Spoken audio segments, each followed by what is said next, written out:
Welcome to the Merge Feast, the podcast where we satisfy your cravings for all things Survivor. We're your hosts, Sam and Mags, and this is a recap for season 45, episode 3. Mags, what'd you think of the episode? I seriously loved this episode. 9 out of 10. 9 out of 10. The showmances got us. Docked one for showmance, but a whole bunch of other points for a fantastic episode. Yeah, no, I thought this was a great episode as well. I am excited to get right into it because there's so much in this 90-minute episode to get to. Let's do it. And lots of great moments that I'm excited to hear your thoughts on. It's not a previously on Survivor, but it is kind of a quick recap. Like, the only reason I say it's not a previously on Survivor is because we don't get Jeff saying previously on Survivor. That was a good impression of him. We just get kind of a recap of what happens, and that's basically Bruce is annoying, quick recap of the Bello alliances, and then kind of a strategic recap of everything that's going on behind the scenes. Right. Anything notable? When the episode started, because it didn't say previously on Survivor, I thought that I was on last week's episode. So I get that they are like penny pinching seconds for airtime. They like didn't want to waste a second of Jeff saying previously on Survivor, but it came at a cost. And I'm sure a few others were confused about what was happening. We go straight from that and we go into the Lulu Beach. We've got Brandon has been voted out. He's gone, but his impact is really still here throughout the episode. I'm excited to point out all the places where Brandon's spirit lives on. And we have Emily groveling and thanking everyone for keeping her around. She is kind of lucky they didn't vote her out, but in a much more real sense, they would have been really dumb to vote her out and keep Absolutely. Brandon. Emily asks Sabaya, did you vote? And Sabaya, like clear as day, she asks her. Yeah. And Sabaya says, what do you mean? And the question couldn't be clearer. I don't know. Did you vote? I don't know how else to ask you this. But I just think when somebody says, what do you mean? That's like a surefire sign they're lying to you. It's like they're trying to get some time to think of a lie in their head, and so they just like pretend they didn't hear you or something. But in this case, it didn't work. But I told you I knew that Emily was going to clock the vote count. You did. You called that. I knew that she noticed. And of course, she is very suspicious. Caleb kind of points this out. She didn't need to call out Sabaya in front of everybody like that. There was a much more tactful way to do it. But this whole episode was a great redemption arc for Emily, for me at least. I definitely agree with that. I found myself really liking her and rooting for her. I did see some interesting polls over the weekend. After last episode, which was not a great episode for Emily, the last two were not. This one was. So completely disregarding this episode we've seen today, out of a poll about who was the most likable character, guess who the first was? Caleb. And the second? Sabaya. No, the second was Emily. No way. I was shocked by that. Yeah. So anyways, I imagine those people are thrilled. She's on the likable train now. She's got basically this moment where she calls out Sabaya, but to me, it seemed like it was less calling out Sabaya and more of, now, because you guys didn't vote for me, I'm on your side. Right. And it seemed like a genuine question. Like, wait, did you not vote? That's what I was going to say. As someone in my alliance, I'm concerned for you. How come you don't have a vote? That's kind of the vibe that I got from Emily in this moment. And whenever you ask it in the way that Emily did, it's kind of just innocent. Like, I'm just confused. What happened? Did you vote? Instead of like a pointed, like, let me pull Sabaya aside. Like, hey, couldn't help but notice you didn't vote. Yeah, why did you lie to me? Yeah. Emily's got no bitterness in it. It's just purely curiosity. I'm happy for Emily. She kind of shifted away from the bitterness. And she's really kind of taken on this great role as this kind of earnest player who's gone through some really ridiculous situation. And we're watching her change, which is kind of fun. Seriously. After that little interaction, we get the title sequence that we are loving. I wonder if it's going to change after every episode where they're going to start including more and more footage from the challenges and things so as to not spoil, what's going to happen in the future. Right. Because I did notice they included some footage from last episode's challenge. So I wonder how Interesting. much they're going to do that going forward. But after the title sequence, we get to Bello Beach. Bello Beach. And we get the scene that they teased in this, coming up on Survivor from last episode, where it looks like Jake falls into the fire. Right. Everybody was worried on Twitter about it. He falls into the fire and is going to need to get evac'd, but he doesn't actually fall into the fire. He's blowing into the fire and then he falls next to the fire. It's kind of framed out so you don't see where he falls. But Kendra, astrology girl, asks him, "Are you okay?" And he says, "No, what just happened?" Out of all the times on Survivor when people say, like, I blacked out, I don't remember, not to bag on Brandon anymore, but he said that he, like, blacked out when he was trying to climb that ladder, and that he had, like, no recollection of climbing the ladder and, like, crawling to the boat. I don't really buy that. This one, I genuinely believe that he looks like he had no idea what was happening. Turns out he was, like, he'd been leaning down, blowing on the embers, and probably inhaled too much smoke and then stood up. And you're blowing. You kind of get lightheaded like that. I think of, like, blowing balloons up. Have you ever passed out before? No. Well, I really related. So when I was 17, once in the shower, I was practicing holding my breath, as 17-year-olds do. And I passed out, took out the shower curtain, fell over the toilet, woke up on the floor, naked and wet. It was wild. From this scene, we get Kendra and Jake kind of coming together and connecting and forming a little bit of an alliance. Kendra has kind of a funny moment where she tells Jake, "Yeah, people only threw out your name at the beginning because you were a lawyer." That was her. And then she has a talking head where she says, "I came clean to Jake. I told him that I threw his name out there." Yeah, no, you didn't. I just watched that whole thing. We see in this moment the boys versus girls thing dissolving, because we have now astrology girl with Jake, the lawyer, and we have Kelly and Brando have their alliance. So really, and then we have Bruce and Katura, who are still mortal enemies. But the other two pairs are kind of dissolving. And I wrote in my notes here, the boys versus girl things never last. No, they don't last. And honestly, alliances without being tested hardly last too.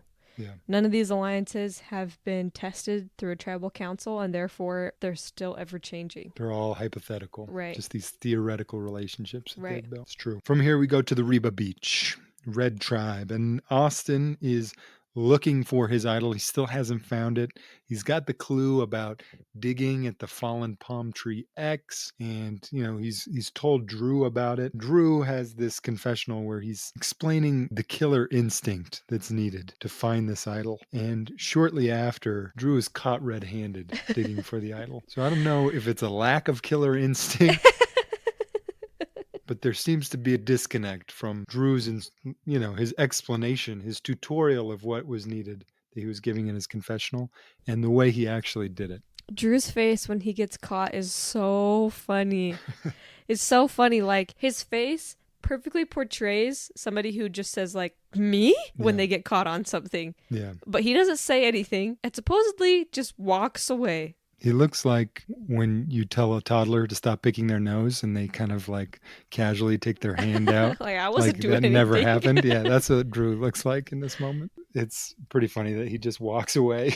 Oh my gosh. It makes it so much worse for himself. Dee is right on in this moment. Her spidey senses are tingling. She knows that something is up with Drew and Austin. They're lying to her and Julie. And it made me wonder, she's spot on. She's got to have, do you think, like, her toe, it's a little sore, kind of like old men in the weather. Like their hip aches. Yeah, exactly. Right? That's Dee with her toe and lying. She can just feel it. It's coming. This episode really made me like Dee. Yeah. She's getting a lot more screen time, and she's a good player. It's always crazy to me whenever people can sense that something in their alliance is off. Like, she can tell that something is going on between Drew and Austin, and it's so cool to me. Like, she's right on the money. Mm-hmm. Like, they were leaving her out of something, and to me that makes a really good Survivor contestant. Yeah, I agree. Yeah, and she seemed to be onto him before they even caught Drew digging. Exactly. From here, we go to the reward challenge. Were you psyched to see Yes, a I was reward challenge? so excited. Me too. I was like, let's go. Let's go. I was really hoping to get more challenges out of the 90-minute episodes. So Right. I'm happy to see that hopefully, at least for some episodes, we're going to get both reward and immunity challenges, hopefully more often than the last few seasons. You ready for a reward challenge breakdown? I got you. All So right. for this challenge, they are going to start in the ocean and race to the beach, and one at a time they will throw a ball into an overhead track and try and catch it on the other end. Once all 4 players have achieved that, they will take those balls and shoot it into a basket that will release a series of targets. Then 2 players race and shoot 3 rings onto their targets. When I saw this challenge, my first thought, when I saw the ball rolling down the ramp and going through the ropes, my first thought was, man, I wish Brandon were here to run this challenge. I would have loved to I would have seen loved to that. have seen him on that challenge. Yeah. I did notice that Reba has Drew sit out because the challenge beast that he is, he has to carry their tribe through the immunity challenge. So he sits out. And we've seen this challenge before, particularly the ball rolling down the ramp, getting through the ropes. And there was someone, was it Carolyn, who just couldn't do it? Ooh, I forgot about that. I think maybe you're thinking Carolyn couldn't do the net. She couldn't do the net. Remember, she got into that net and you had to like spin around and she was just rolling the dirt. Mm. Although it could have also been this, but I can't remember. Maybe it was Carolyn actually. She was kind of known for not being super great in the challenge portion. I was curious to see if we'd have another person like that because it seems difficult but not impossible. So I was expecting, maybe 1 or 2 people to have trouble with it, but people kind of flew through it. Yeah, the challenge starts and they all, some people have to go through 2 or 3 times, but everybody ends up finishing around the same time-ish. And we get Lulu in a slight lead here, mostly because Caleb, in the second phase of the challenge, makes the ball in the net first shot. Overhanded. I knew you were going to bring this up. And here's my rationale. Okay. My whole underhanded, overhanded debate is based on coconuts. Okay. If it's a coconut, you throw it underhanded. All right. For those balls looked about the same size as a basketball. So if it were me, I probably would have done the same thing that Caleb did. Take at least 1 or 2 shots overhand. If that's not working, throw it underhand into the net. Interesting. Okay. When you're at the ropes course, you're standing right underneath it. So you basically have to throw that one overhand to get it up there. But in the net, respect to Caleb. He makes it in his first shot. But did you notice the other 2? They went under. They went underhand and got it in. Yep. So I'm going to pat myself on the back as a seasoned survivor strategist. I could be a challenge coach. The reward overall for this challenge that they're fighting for is fruit baskets. There's a large fruit basket for the winning first place tribe, and there's a smaller fruit basket for the second place tribe. And then the winning tribe, first place, gets to send one of their team members to another tribe's beach to raid the tribe and take 1 item. Can you call it a raid if you're taking 1 thing? I had the same thought. We get Lulu in the lead with their 3 hoops and the other 2 tribes close behind. And Caleb, absolute beast in this challenge, leads the way. He was incredible. Wins it for Lulu. Like, was he 4 for 4 at the end? Made the ball into the basket and then shot all 3 rings? Yeah, he might have been. Amazing. I didn't keep track, but it felt like that. And man, the celebration. I was so happy for them. I know, like me too. the happiness on the emotional. screen was like palpable. Yeah, you could just feel Emily. Just see Emily's reaction. Oh, I was She so just happy. leapt into Caleb's arms. She was showman. But yeah, it was a great celebration. They're so happy to not be on the bottom. We get, I think it was Reba. Red Tribe takes second place in this challenge, and Bello ends up in third. That's right. And they don't get anything, no reward for them. After the challenge, Jeff asks, and Caleb, sure enough, is the hero during the challenge, and he elects to be the representative to go to another tribe's beach and raid, and also kind of spend some time with the other tribe, get to know them, try and gather as much information as he can as well. While Jeff is talking to that tribe after they've just won, Caleb loops his arm over Sean in this really cute way, and he just loved to see them being buddies like that. They're like good friends, you could tell. No, they're definitely, you can feel just the camaraderie that's been built over just a Seriously. miserable week. We're at Yep. almost day 7 and they haven't had fire. They haven't had any food and they are just Stinking it up. stinking it up. Man, being awful at stuff really brings people together. We get a quick commercial break and we come back from the commercial break. We find out that Caleb has chosen to go to the Reba beach. But before he goes to the Reba beach, he sees that not only does he get to take something, he gets to give something as well. Are you able to explain this goodwill advantage that he gets? No, I am not. I was really hoping. Okay, well, the advantage, to my understanding, is that it can regain a lost vote. That's right. So if somebody's lost their vote for whatever reason, if they have that advantage, they can use it to restore their lost vote. Exactly. Caleb has this advantage that he gets to gift to one of the members of the Reba tribe. Right. Who he's visiting right away. And Caleb is the man at this new tribe. Mm-hmm. Like, he is working them. Oh, and yeah. they are loving it. That's right. We get a good montage of Caleb talking to everybody one-on-one. He says on one of them, when he's talking to Dee, he says to her, "You have great eyes." And it made me think of that part in Elf when the news reporter is like interviewing all those people, and he's like, "You're a great news lady, Charlotte. You've got great eyes. That's what I love about you. Your eyes tell the story." Eyes tell the story. You got a great mouth. But I saw Santa. That was basically Caleb. He's like, "Hey, Dee, you've got great eyes. That's what I love about you." Now, I wrote in my notes, is he talking about like how her eyes look or how well she can see? She's got really sharp eyes. I love your perspective. Maybe on what they things. had just edited out was she said, "Oh my gosh, look at that crab," and pointed to a spot like 50 yards away. He was like, "Wow, you got great eyes." We'll never know. It was so funny, but he was schmoozing them left and right. He was good. Drew, a little too good, though. Drew can see right through Yeah. it. Drew, he says, this is so funny. He has this confessional where he says, "Caleb's just this sales guy. He's going to come in here, think he's going to get whatever he wants because he's just, super personable." And then, just kind of gives off this air of, "But not me. Right. I see right through him." Uh-huh. And then we get a shot of Caleb asking Drew, "Oh, did you get that advantage at that one journey?" And Drew's like, yeah, I got it. And Drew just spills his guts to him. He just immediately opens up like he drank a truth potion. Just like, yeah. Like on Ant-Man. Yeah, exactly. He took the truth serum. Yeah, no, I've got the advantage. It's knowledge without power. I know you didn't know, but I thought you know. That's the one. He explains every detail of it, which was great for Caleb. And of course, that's been Drew's strategy all along, is just tell everybody everything about. I'm starting to think it's not a strategy at this point.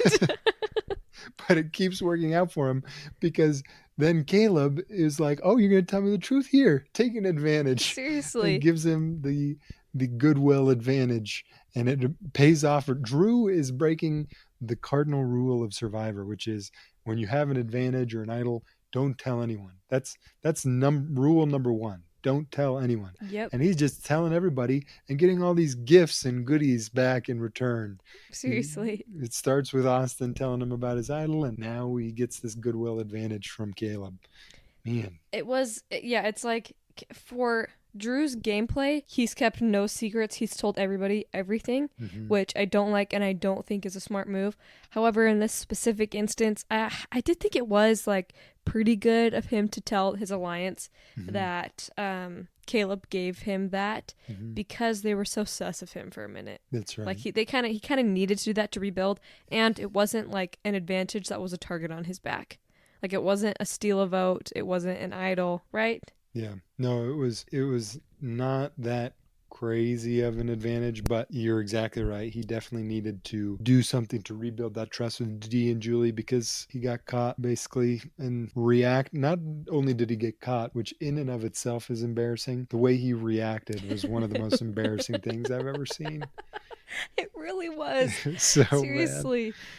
So he has to build some goodwill. Yep, that's right. That's why they call it that, I guess. Before Caleb gets back to his beach, you do see some conversation between Sabaya and Sean and Emily. And Sabaya is eating a grape and she says, "Oh, I forgot what grapes tasted like. It's been 6 days." Like, I go 6 days without eating a grape regularly. Yeah, it's been weeks since I've eaten a grape. It made me think of this episode of Friends when Joey gets his head stuck between the door. And he's like, "You guys, you gotta help me. I can't feel my ears." And Chandler's like, "When can you ever feel your ears?" Hey, it's a dire situation. You get dramatic, okay? You get sentimental about the little things like the taste of grapes. We do get Caleb. He comes back to the Lulu Beach. But before he gets back, yeah, the three of them, they talk about getting him out. Yeah. Which I'm like, that's rich. Okay, yeah, let's talk about this. Yeah. Because I wrote in my notes, Sabaya is already thinking of getting Caleb out. And then in parentheses, what? Why in the world? I know. The guy single-handedly won that challenge for you. Why in the world? Winning one challenge isn't enough for you. Like, you need to win more, and you're not going to win more if you vote off the guy who won you your challenge. This whole idea of, oh, he's a big threat, we better get him out on day 6. You haven't even gotten close to the merge yet, and you're already thinking about voting someone out because he's a physical threat. This is a faux pas, a huge Survivor faux pas. Definitely. And also, it just is a real bummer because I thought Sabaya and Caleb could have been a really cool duo. And she just kind of ruined that. Yeah, I don't know why. This starts... This moment when she's suggesting to get Caleb out before he gets back starts this kind of spiral of decisions that Sabaya makes that I am having a hard time coming up with a rational explanation for. Right. Her wanting to get out Caleb is, maybe stems to a rational thought of Caleb is a threat. But when you put in how long they've been out there, how long they have left, what their relationship is and what their roles are respectively on the tribe, that makes getting him out irrational. Right. And she's just hurtling over all of those obstacles to get to her conclusion that he needs to be voted out today. Absolutely. When you get a challenge beast, you stick with them. You stick with them till the merge. And then don't you worry, when the merge happens, everybody's going to sick him. He's going to be a huge target, a huge shield. Just don't shield. worry about it now. Yeah. Shields have become this underrated part of post-merge Survivor, and the smart players take advantage of them, and the players that don't make it to the end don't know how to use them. Yep. Yeah. I think after Caleb gets back, he kind of shares his experience and seems like it's kumbaya. They're psyched. They're pumping each other up. They're gonna go win this next challenge, the immunity challenge. Then we get over to the Bellow Beach. We have the boys out on a raft. Are you gonna talk about what Jake says? Which part? Jake says when he's fishing, how free he feels in the water. And he says, "There's nothing bigger than me in the sea." Yeah, nothing bigger than me out here. I'm the king. How can he say that? Dude, you just passed out from standing up too fast. Just chill. I don't think anything in the ocean is that scared of you. Am I the only person that, like, the first time you step foot into the ocean, you immediately think, like, sharks, whales, oh my gosh. Like, this guy dives into the ocean, he thinks I'm the biggest thing here. I'm the biggest thing out here. Dude, you're not even the biggest human on your beach. Exactly. Just relax. Jake is bringing it this episode, gives us some good moments. But they are swimming, they've got this boys thing. And it seems like, to me, the boys together is more of a facade than anything. Yeah, it kind of reminded me of old school Survivor. It's been a long time, so it's kind of hard to remember, but, they used to have a boat. Every tribe used to get a boat so they could go out and fish on it. And it just gave me those vibes that whenever people would go out on the boat, and hardly ever would there be any strategizing on the boat. It was always kind of just, like, relaxing, girl time, boy time, flirting, not a whole lot really happened out there. And this is what this kind of felt like. Like, the guys just having fun. Yeah, it's true. Looking out for the fish. But we go over from there, we go to the Reba Beach. And we have Austin and Drew coming clean to Dee and Julie, tell them, okay, yeah, we did find this, beware advantage, and we were kind of hiding it from you, but we were going to tell you. It's been so soon. We just found out about it last night, which was a lie. But they pulled Dee, and to Dee and Julie's credit, they forgive and forget, essentially. Right. They know that they've been shady and whatever, but they say, okay, we'll help you look for this idol together to kind of try and solidify their group of 4. Right. And I get the feeling that Dee forgave, but she didn't forget in a good way. That's true. That's a good point. They come up with this plan there's 4 of them and 2 other people on the tribe. And so they send one of the 4 to go babysit the other 2, Jay and Sifu. And then the other 3 go and dig at this palm tree spot. Right. They were digging like it was Camp Green Lake. They were like covering a wide span. Dee's like the warden out there. She's like, we've already covered this area. Now we need to move over here. Come on, we got to dig. You over thirsty? Here. You're thirsty, Stanley. That's right. And Julia was out there. I'm tired of digging holes, Grandpa. And Dee said, that's too damn bad. The clue wasn't very specific. No, they were digging. They're covering right, a wide area. But finally, after they dig for quite a while, it would appear, Dee and Julie are there, the 2 of them, which I'll get into this in a second, but they find a rope that's dug underground. Right. And Julie starts pulling it up, and they're following this rope. The rope is attached to a hammer, and they pull up the hammer, and on the handle of the hammer it says, break a rock near the water well. And they're so excited. They're getting pumped. They're getting psyched. And who walks up the path but Jay, one of the 2 people on their 6-person tribe that shouldn't be there. You're telling me that the person who was babysitting couldn't get a hold on 2 people. I know. They let one slip. The other 2 guys are double teaming Seafood, and they're just letting Jay wander around. And she just walks up on him, and they try and be, fly under the radar and pretend like they're looking for stuff for their fire. And they did Julie, it seems like it. Yeah, Jay doesn't seem suspicious at all. And Julie runs the hammer over to Austin. I was bummed when she ran it over to Austin because there was a moment when I thought, yes, finally. I've always wanted somebody to do this. Like, yes, you find the clue and they're not there to see it. Great. You keep it. That's for you. You pretend to keep looking. And then when it's night, when it's later, nobody else is there, you go back, you go get it for yourself. Yep, absolutely. That's what I was hoping was going to happen too. And I think it might have happened if Jay hadn't walked up and caused panic. Right. I think as soon as Jay caused that panic, Julie went into survival mode and just thought, get this hammer out of my hands. I agree. Didn't want any suspicion. Austin and Drew go to the water well, and who knows where Sifu is, because apparently Austin and Drew weren't babysitting him. So this whole babysitting plan was a horrible mistake. The worst babysitters I've ever seen. I wouldn't trust them with my kids. They go to the water well to break these rocks open, and they find a little scroll with the hidden immunity idol inside. I love how dinky these immunity idols are getting. Yeah. It was literally a piece of string tied to 4 beads. Yeah. That was it. They used to be real flashy, big, metal necklaces, bracelets, like they were like gaudy things. Mm-hmm. But now they like to play into this could be fake, this could not be fake, and I really like that. Yeah. Like that could have been made so easily. Definitely. It's a little bit of a bummer for the players who get sent home with idols in their pockets because they don't get anything cool. They just get a couple of beads. Yeah.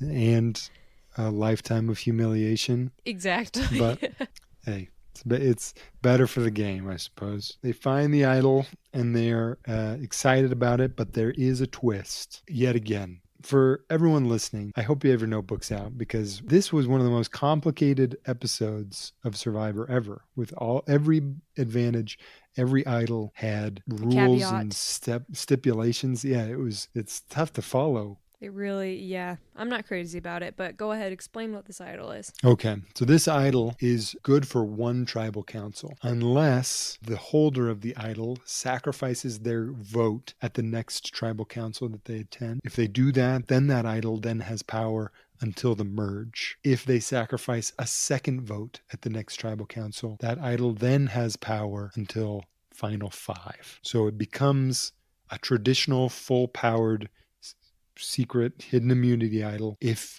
the person who discovered it and holds it sacrifices their vote 2 times. That kind of sums it up. Yeah. Anything to add to that? No, except for that I hate it. Okay. I don't know. I guess I shouldn't say I hate it, but in this episode, it leads to some great moments. it does. A big part of me just misses the simplicity of it. It makes it really hard for newcomers to come in and watch it. Mm-hmm. Shout out to my mom. I wanted my mom to watch it, but when I watch episodes like this, I'm just thinking, man, could she follow this?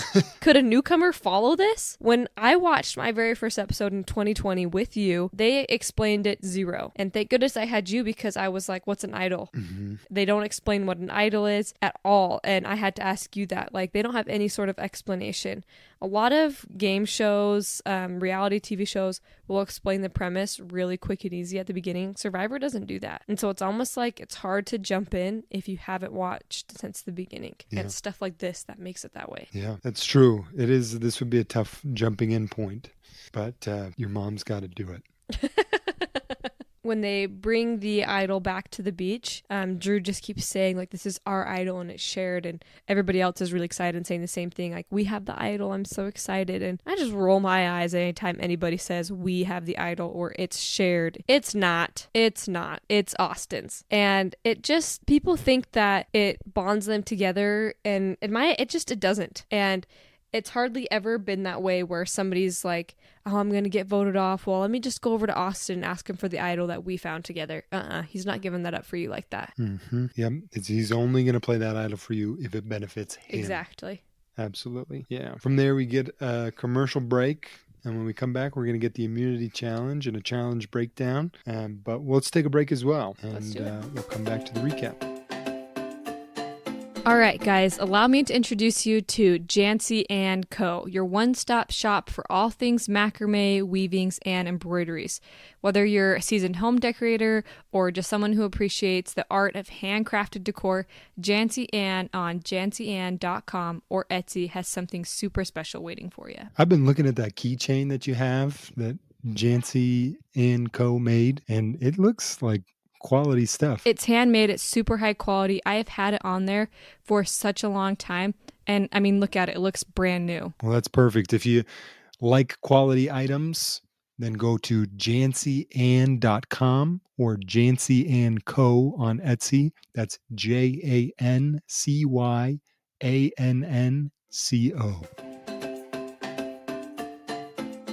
And we're back, and we get the immunity challenge. Mags, let's get a breakdown for the immunity challenge. All right, so teams will race out with a cart and release 2 keys.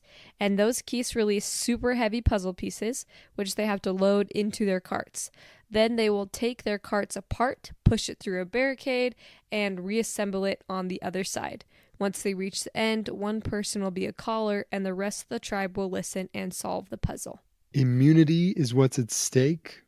The losing tribe goes to tribal council and votes off one of their members. The other 2 tribes get to go home safe. And Jeff reminds them that the losing tribe doesn't get their flint. And Jeff says, Lulu, you still don't have flint. You have no fire. And I thought they won that huge fruit basket and didn't even get the flint. I thought for sure once they'd won that reward challenge, they got a flint. Oh, nope, not for them. Oh my gosh. I know. That was crazy to me. Those poor people on the Lulu tribe who got stuck with Brandon and Hannah. Rip Hannah. I forgot about her. That's right. Good. It's better to forget about her.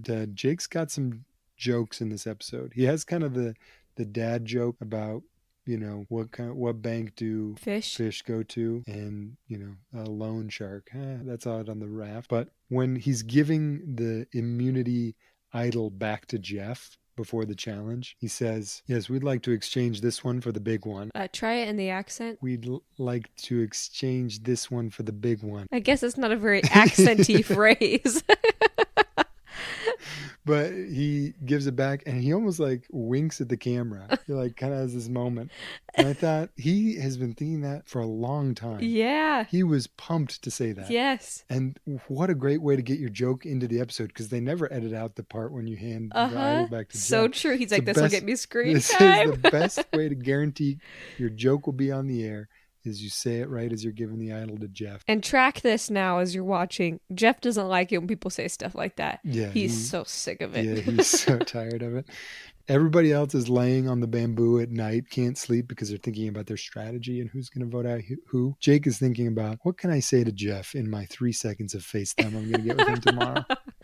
What can I say that's going to... And how can I convince my tribe to let me be the one to hand it to him? Yeah, exactly. I got something to say that's really going to get the people going. That's what he's thinking. We do get to the challenge, and the challenge begins just right off the bat. Big, heavy carts, people running through. I have a hard time watching these kinds of challenges because it's not a pet peeve, but it's hard for me to watch people like run into things and bang their shins and stuff on stuff. And this is just one of those challenges. Right. So as I watched, I thought, I hope everyone's okay. I don't want anybody getting hurt. Watch your fingers. That's all. You're not the only person who cares about the fingers. Bruce was yelling that. Like, Bruce, just be quiet. Everybody knows to look out for their fingers. I don't want to be the dad of the group. I'm fun Uncle Bruce, who just happens to care about people's fingers. Just watch them. Everybody's pretty much on the same wavelength at the same pace. Exactly. As they disassemble the cart and put it through the wall and reassemble it and get to the puzzle portion. And this is where things take a turn for the worst. Yep, Lulu can never pull through on the puzzles. If only they hadn't voted out Brandon. The puzzle mastermind. He wanted a third chance at a puzzle. This probably was the one he could have done. I guarantee you Brandon was at home at his watch party watching with his family saying, this is karma. I could have solved that puzzle. They shouldn't have voted me out. Let me tell you, Emily is the caller. Mm-hmm. I don't know if she volunteered to be the caller or if they told her to be that person. But for a caller, she called nothing. She didn't do anything. She just stood there. She did nothing. It showed her so many times just saying nothing, except for once at the very end was like, don't give up, you can do it. And it's like, no, they can't. You're not telling them any information. She was one of the worst callers in Survivor history. Seriously, she didn't say anything. It's fitting because this is one of the worst tribes in Survivor history. Yeah. Tragically. It was a bad look. The other two tribes finished. This looked like a difficult puzzle. It was a large 3-dimensional cube puzzle with huge pieces that looked really heavy. They had to lift and stack and put together. And the other two tribes finish it. Lulu's not even close. The music was sad. Did you notice? Yeah, it was really sad. It was playing sad music. And all I could think of as I watched the Bellow tribe jumping around and screaming and yelling and celebrating their second place was, show some respect. This tribe is dying. They're almost dead all the way. Okay? They're almost fully gone. They're celebrating on Lulu's deathbed. Yeah. It's unbelievable. It's one of the saddest things I've ever seen. They're feeling super down about it. You can tell. Like, it's almost like they have no words. They just are so upset. Like Emily says, she's going through all the stages of grief. Yeah, like grief. She's at anger. People go through the stages of grief when somebody they love dies. Mm-hmm. That's the level she's at. Yeah, exactly.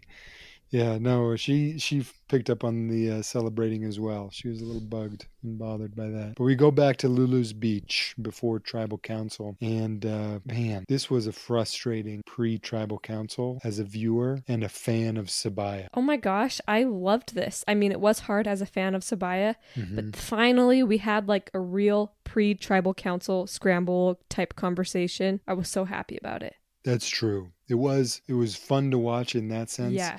But as someone who likes Sabaya and wants Sabaya to go further in the game, she was making these inexplicable decisions. Seriously. I could not figure out her motivation behind them other than fear. It was just fear of Caleb. Mm-hmm. She imagined her and Caleb going all the way to the end and her losing to Caleb, and then she panicked and thought, I got to get him out now. I wrote one of her quotes. She says to Emily, this might be our only chance to get him out. My jaw dropped to the floor. He just might very well win individual immunity the whole way there. And tribal immunities. It's like, you'll be here tomorrow. What do you mean? You're not winning anything else. This is unbelievable. I couldn't believe that she said that. And just or that she was thinking that. What do you Yeah. mean this is the only chance to get him out? I did not catch that. That is hilarious. That's crazy. Emily also says nobody expects their survivor journey to go this way. And usually I'm just kind of like, oh, yeah. But whenever she said this, it did kind of show some B-roll, and they showed Sean. And I totally forgot that I have a super stretch connection with Sean. My best friend's sister knows Sean. They're like friends in real life. And so I guess it just kind of like really humanized him to me, because kind of it's just easy to just be like, these are just strangers on the TV. You know, but like for a minute when I'm like, oh, that's just like somebody's friend and probably quit his job, did all these things to get there. Like that would be such a bummer. You watch this your whole life and this is like the survivor experience you get. You are like part of like the infamous teams that just stink it up and can't win one.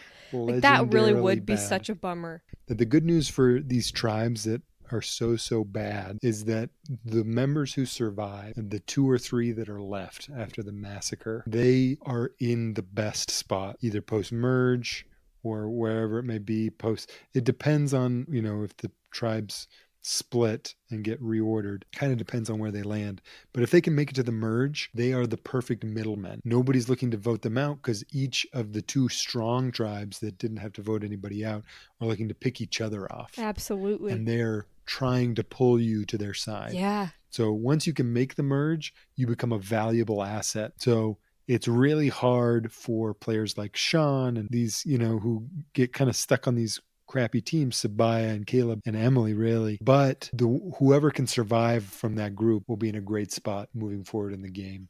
You just have to make it through this gauntlet. The tribes that have these kind of sad stories where they get voted down, they lose and they lose and they lose, and they end up with 3 people left. The times that I can think of that, those produce the winner. So often Russell Hance, Mick, I think was his name. And of course, I can't remember the girl's name. And the girl is the person who wins. Natalie? Natalie sounds right. Yeah. And then we get it again with Malcolm and Diane. Diane's the one who wins. She's a therapist with the short hair. Diana, maybe. But they got voted all the way down to a tribe of 2. And she was the winner. Denise. Yeah. Malcolm and Denise.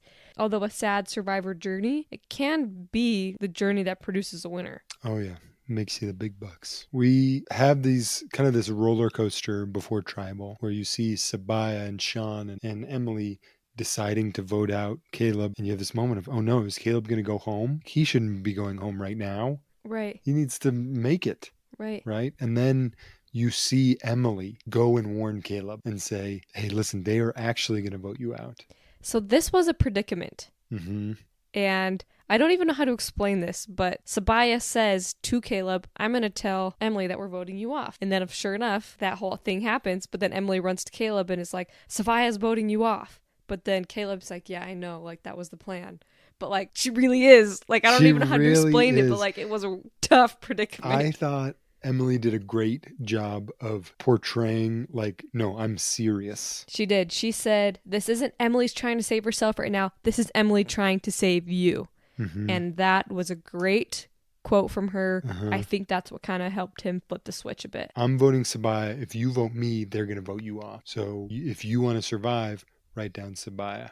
Right. And I thought it was, she really portrayed it. But then we get the confessional of Caleb saying, yeah, I don't think they would do that to me, though. Stressing. I was stressing with that. Roller coaster of, it's going to be Caleb. No, he's been warned. No, he's not listening to the warnings. And you're spinning around. Right. And I thought going into tribal council, my prediction, I always write my prediction for who's going to get voted off before tribal. Oh, interesting. I thought Caleb was going home. Did you notice that Sabaya definitely took our advice from our last podcast, and she said that she was going to bring her idol with her and melt it? Oh, yeah. I gave a fist pump when I was watching. I was so excited for this. She just brings it in and plops it down in the fire in tribal. I was really concerned that it was just going to be the idol in there and that it was just going to burn. I hoped so bad that the idol was just going to burn. Seriously, I kind of thought if you're on her tribe, just get her talking.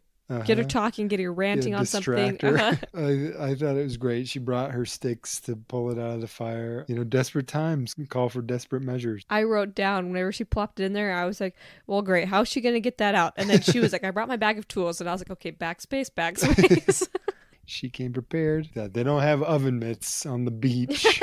Yeah, we have kind of pretty standard tribal in terms of the questions that they answer. Everybody's kind of bluffing in terms of everybody's showing that they're going to be voting. Right. And Emily is bluffing that she knows it's her. So it's this kind of this weird bluffing going on, but no information is really revealed during tribal. And it's really hard to follow the conversation because Sabaya keeps standing up to check on her idol in the fire.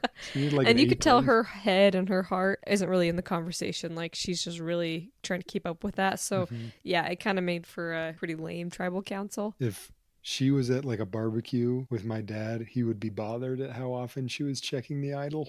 He would just be like, just leave it there. It's going to be fine.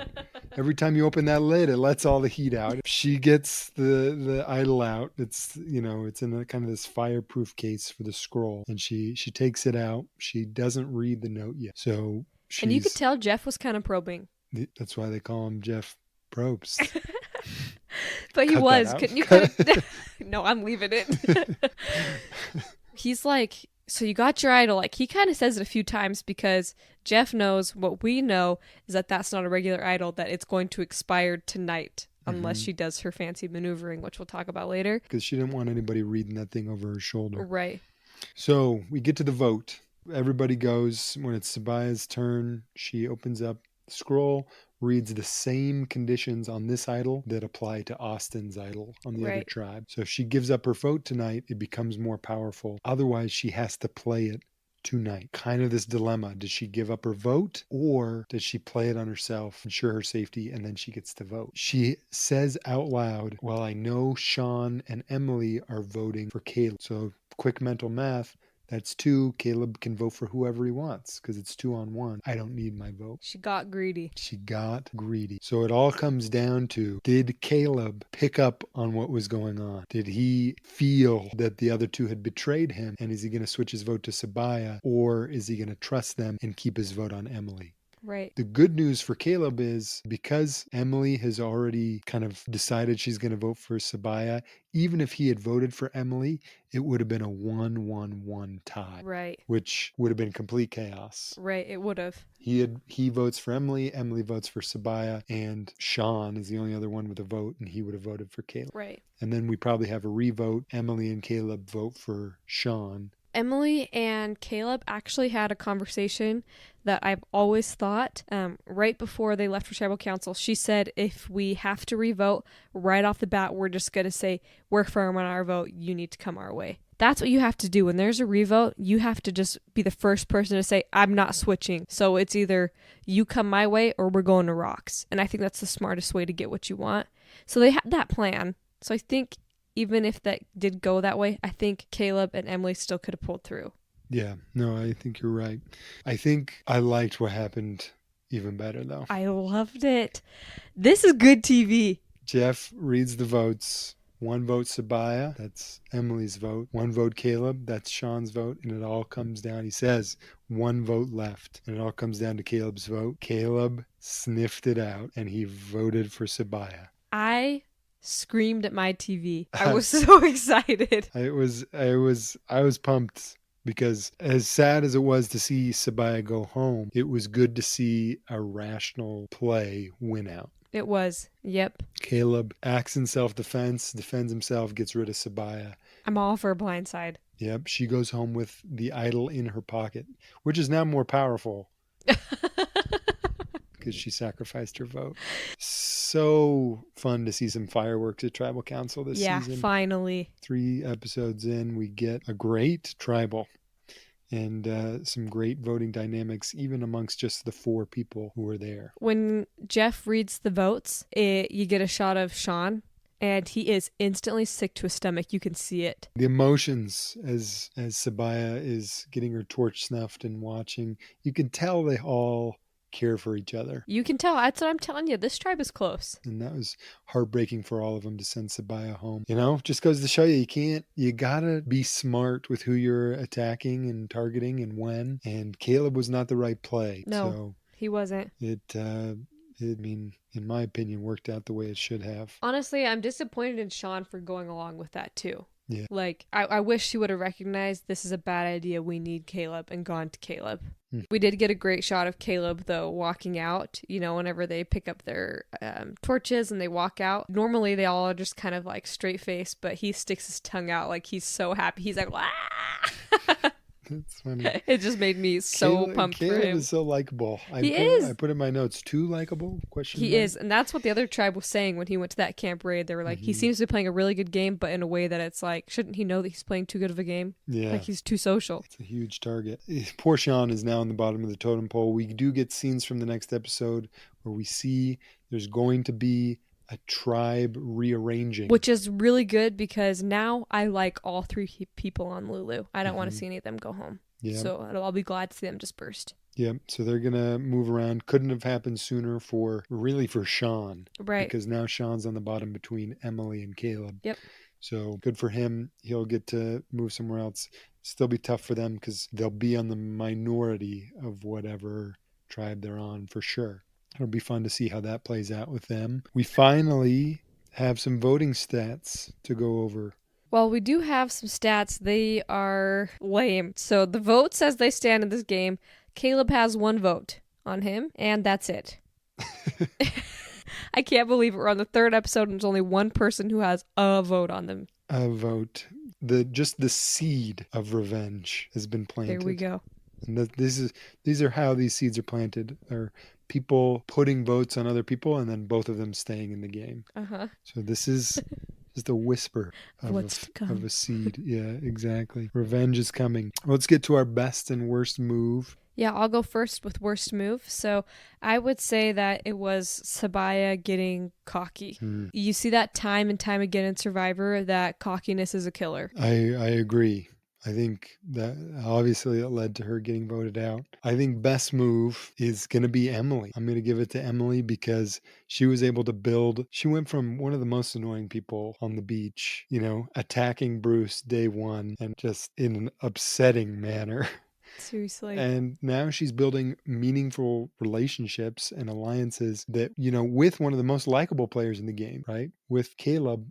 And that was a strong enough alliance that she changed his vote. Yep. To protect him. And she flipped. If she had gone and voted Caleb out, she would have been on the bottom of the 3 of Sabaya, Sean, and her. Yep. Now she's flipped it where she's in the top 2 with Caleb and Sean's on the bottom. That was really smart of her. You're right. She made a great move there. Yeah. It may be, hopefully she can learn, as she's going to be on a new tribe next episode. She's learned kind of the principles of how she needs to talk to people and how she can build those friendships and relationships to keep those alliances up with her new tribe mates. But Absolutely. We'll see.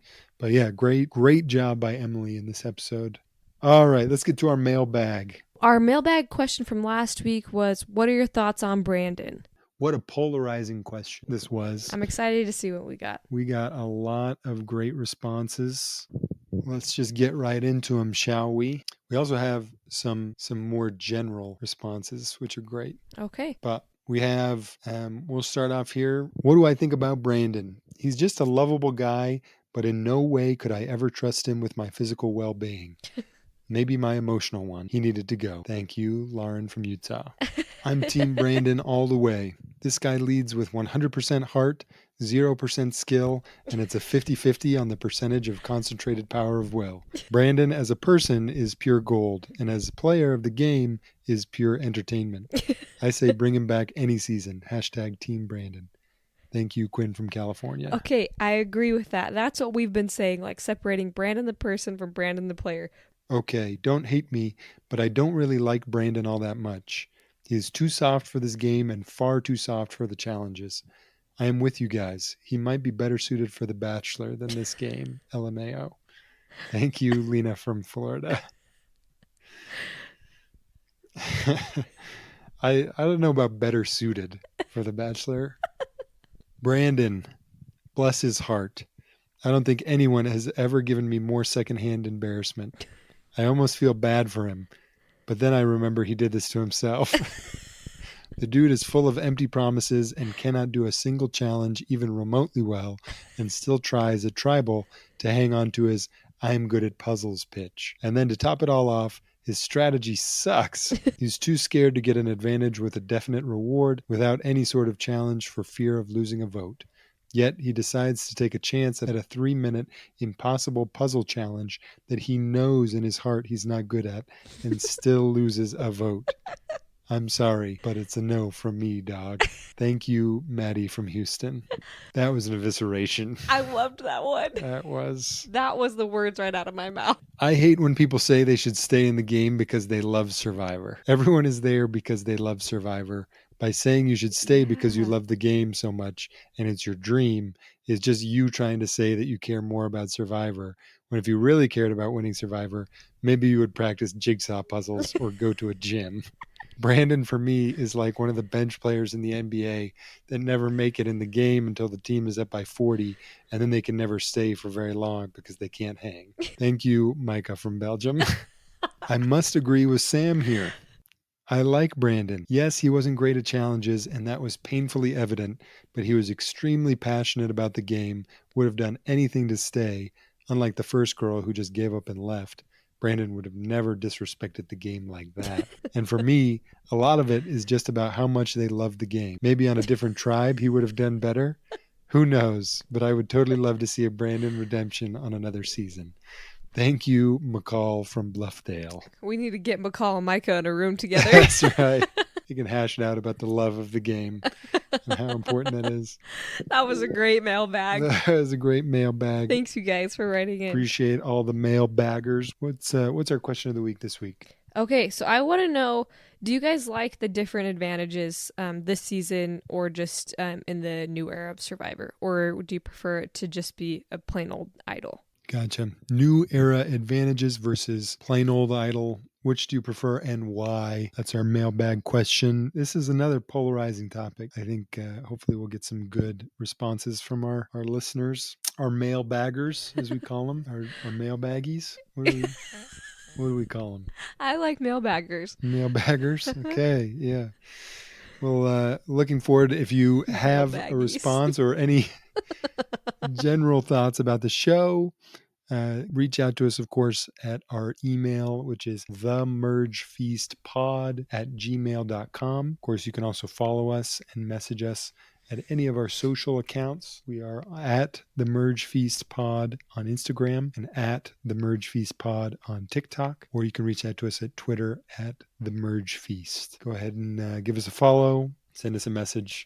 Looking forward to reading through our mailbag next week. And if it isn't too much to ask, a simple 5-star review would really do the trick for us. That's right. Give us a 5-star review because both of us didn't get a lot of praise growing up, and we crave it now as adults. So I'm excited for next week's episode. It's going to be hard to follow this one up. I know. This was such a good one. It seems like it's just getting better and better, though, so I think we're on a good trajectory. I'm glad they found that rope, though. Otherwise, they'd still be out there digging holes, looking for a tube of lipstick, eating sploosh. Dig it, dig it.